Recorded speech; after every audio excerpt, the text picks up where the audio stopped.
All right, so we are ready for reaction number 3. And there's only 2 more to go. This reaction is called hydrohalogenation.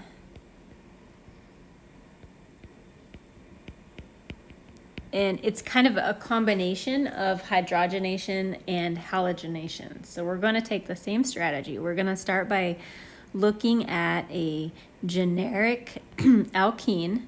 It's got stuff attached to the carbon-carbon double bond. Doesn't matter what those things are.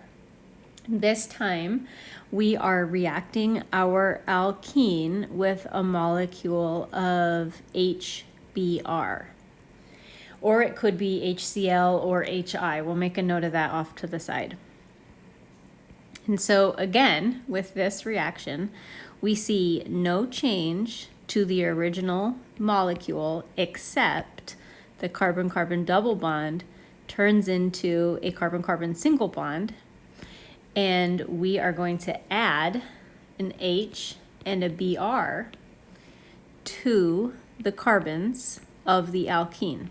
Just like that. So let's make a note over here that we can also use HCl or HI. So this, before we get into a detail, let's do the same alkene that we used for the first 2.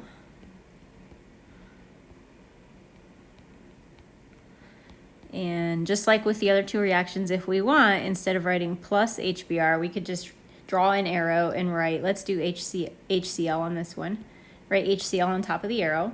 And so we're going to redraw the molecule, convert the double bond to a single bond, and we are going to add to the carbons of the alkene, we're going to add a hydrogen to one and a chlorine to the other. A hydrogen and a chlorine.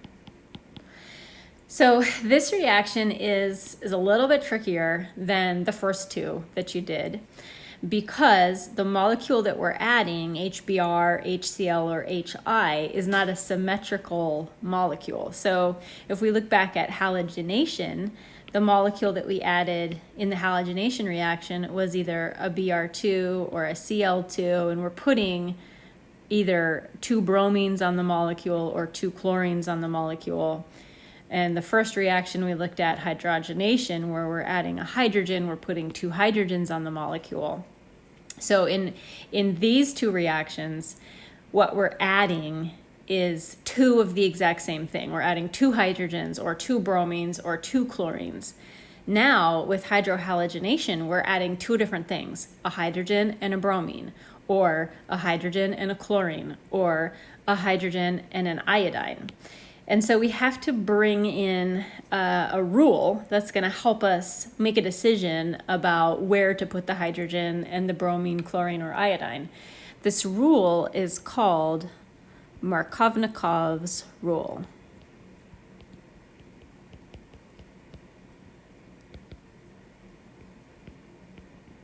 Markovnikovs rule applies to the addition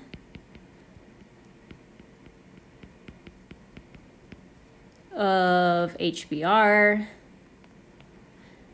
HCl, HI, and also H2O, which is going to be reaction number 4. So we haven't done that one yet.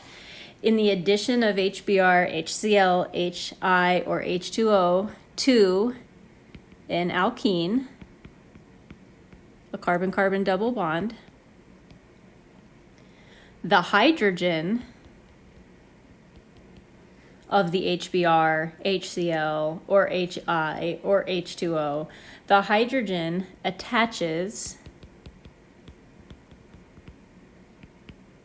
to the alkene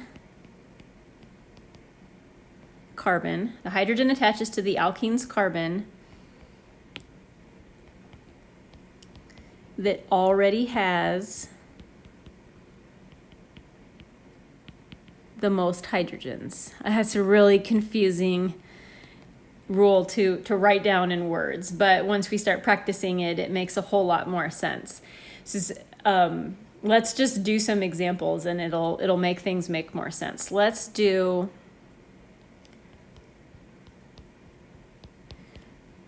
this alkene right here.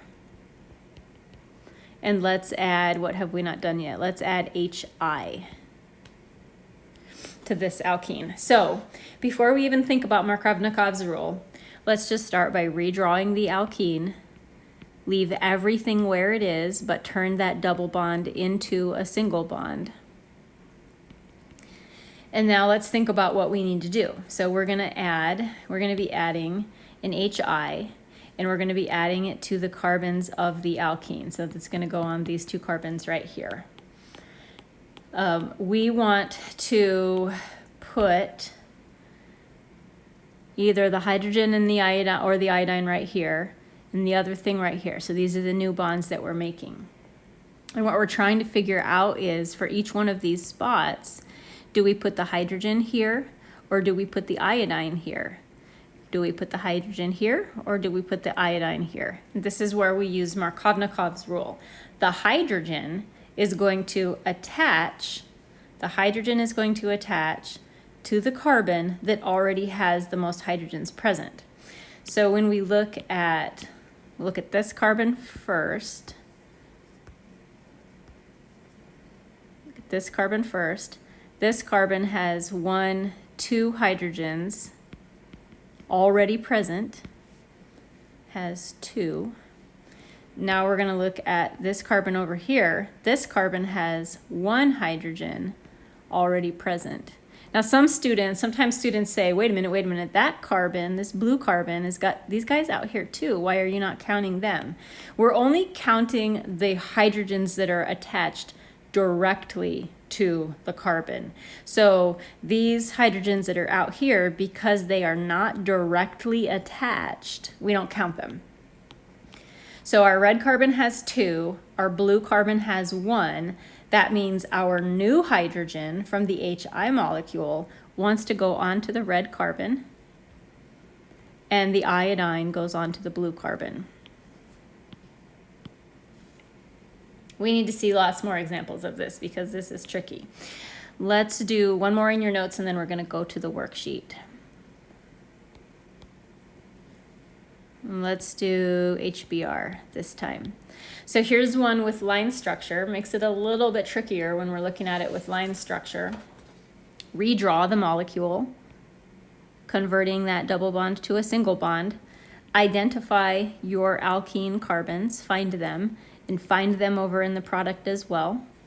Now we are going to be adding, I'm going to make this a different color. We're going to add a bond to this carbon and we're going to add a bond to this carbon. And our question is, what are we going to put here? A hydrogen or a bromine? And what are we going to put down here? Is it going to be a hydrogen or is it going to be a bromine? The way that we answer that question is by figuring out how many hydrogens are already on this carbon and how many hydrogens are already on this carbon. I think it's easier when I make them 2 different colors. So the red carbon, if we look at the line structure, and we're going to go back to the reactant because I think it's easier over there.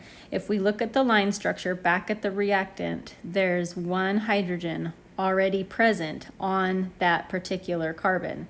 And if we look at the blue carbon, back at the line structure, that guy has 1, 2, 3, 4 bonds, so it has 0 hydrogens on it. So this carbon has 1 hydrogen. This carbon has 0 hydrogen. Our new hydrogen wants to go onto the carbon atom that has the most hydrogens already present. So that means our new hydrogen wants to go onto red. And the bromine then is going to go on to blue. So the HBr that we're adding is here and here, just like that. And let me draw this guy. Oops.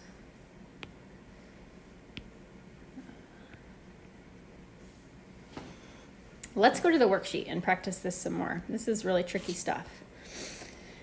So here we have 4 problems where we're adding HBr or HCl. And these are all line structure problems. So our first step is to redraw the molecule, turning the double bond into a single bond. And the next thing we want to do is find those alkene carbons, both in the reactant and also find them in the product. And I'm going to just keep using the 2 different colors. So we have to decide the question that we have to ask ourselves: where are the hydrogen and the bromine going to go? Is the red carbon going to get the hydrogen, or is it going to get the bromine? Is the blue carbon going to get the hydrogen, or is it going to get the bromine? To answer that question, we need to go back to the alkene and find out how many hydrogens were on the red carbon and the blue carbon to begin with. So when we look at the red carbon, we can see 1, 2, 3 bonds. That means there's a 4th bond to a hydrogen. So that one's got a hydrogen already on it. And the blue carbon we can see has 1, 2, 3, 4 bonds. So that means that it does not have any hydrogens already on it. Our new hydrogen from HBr wants to go onto the carbon that already has the most hydrogens. So our new carbon from HBr is going to go, our new hydrogen from HBr is going to go onto the red carbon. And that means that the bromine will have to go onto the blue carbon. Let's try another one. Take that alkene, redraw with a single bond. Go back to the alkene, find your 2 alkene carbons, and also find them in the product as well. We are going to be adding an H and also a Br, and we have to decide who gets what, who gets the H, who gets the Br. We go back to the line structure and figure out how many hydrogens were already on the red carbon and how many hydrogens were already on the blue carbon. Looking at the red carbon, we can see 2 bonds in the original alkene, so that means it had 2 hydrogens already present. Let's draw those guys in. Looking at the blue carbon, we can see in the alkene it had 1, 2, 3, 4 bonds, so that means it had no hydrogens at all. So that tells us that our new hydrogen from HBr is going to go onto the red carbon because it wants to go with all the other hydrogens. And the bromine then has to go onto the blue carbon. So HBr, there it is. Next example, redraw that molecule, turn the double bond into a single bond, find your alkene carbons and highlight them. This time we're adding HCl, so we're trying to figure out, does the red carbon get the hydrogen or does it get the chlorine? Does the blue carbon get the hydrogen or does it get the chlorine? To answer our question, we have to look back at the alkene and ask ourselves how many hydrogens were already on the red carbon. The red carbon, we can see 3 bonds, so that means it has 1 hydrogen. Blue, exactly the same thing. We can see 3 of its bonds, it has 1 hydrogen. So in this case, it's a tie. There's 1 red hydrogen, there's 1 blue hydrogen. When there's a tie, sometimes it means that we have 2 totally different products. Sometimes it means it just doesn't matter where we put the H and where we put the Cl. So in this case, I'm going to draw that red and blue hydrogen in. Because this molecule is symmetrical, meaning that it's kind of like perfect, we can put the hydrogen on whichever carbon we want, either red or blue. It won't make a difference. Just like that. If you feel uncertain about that, it is totally okay for you to draw what might appear to be 2 different molecules. So this time I'm drawing it, putting the HCl hydrogen on the blue carbon and putting the chlorine up on the red carbon, just like that. Those two molecules are actually just the same thing. They are the same. There's no difference between them. Let's do our last example. We have one more example, and this one is going to be the trickiest one of all. So we will start by redrawing the molecule, converting the double bond to a single bond. Then we are going to identify the alkene carbons. We are adding an H and a Br to this product. To figure out where the H should go, we want to look back at the alkene and ask ourselves, how many hydrogens were on that red carbon? That red carbon we can see in the alkene has 1, 2, 3, 4 bonds, 0 hydrogens. The blue carbon has 1, 2, 3, 4 bonds, 0 hydrogens. Kind of like the previous example, this is also a tie. So we could say maybe the hydrogen goes onto the red carbon and the bromine goes onto the blue carbon. Because this particular molecule is not symmetrical, it's not even, it doesn't have like a line of symmetry through the middle of it, there are actually two different products that can be made in this reaction. So first, here I'm redrawing the original alkene. Now this time, here's my red carbon, here's my blue carbon. This time I'm going to draw the hydrogen going onto the blue carbon and the bromine going onto the red carbon. In this example, unlike the previous one, in this example, these two molecules are different and they are both made.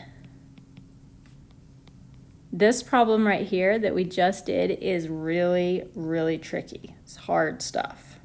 You won't see very many problems like this in your homework, maybe none at all.